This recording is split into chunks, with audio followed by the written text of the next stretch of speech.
So I'm watching all the Purge movies for the week of 4th of July because I feel like this franchise is so underrated, and it's really important to talk about this franchise right now, in my opinion. Starting off, we have the first Purge. Set in an alternate 2016, the first Purge is more than just a prequel. It's a political charge horror thriller that lays bare the sinister origins of a dystopian tradition.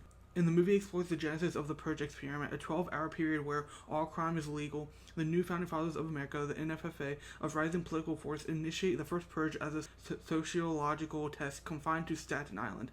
Residents are offered money to stay and participate, but when the violence doesn't escalate as expected, the NFFA secretly deploy mercenaries to manufacture chaos and justify the program's expansion. This movie is a blunt force allegory as it tackles systematic racism, as the NFFA's use of mercenaries to target black and brown communities mirrors real-world fears of state-sanctioned violence. The Purge is framed as a way to reduce crime, but it's really about eliminating the poor to reduce government spending on social services. And that's really relevant to what we're seeing now in today's government and society. Not only that, but the way that the Purge was set in Staten Island and was run as a social experiment, and in like a poor city, poor community, and how they used it to target black and brown communities itself as a social experiment, just really mirrors like things that we see happening today and what has happened in the past.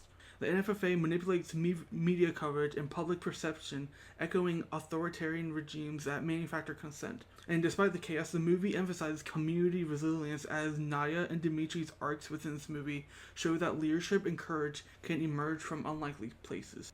This movie doesn't whisper its politics at all. It really does scream them. From clan-like imagery to from Nazi iconography, it's a visual indictment of white nationalism and authoritarianism. Now, getting to the performances, Yilan Noel, who plays Dimitri, he brings gravitas and physicality, transforming from a self-interested drug lord into a reluctant revolutionary.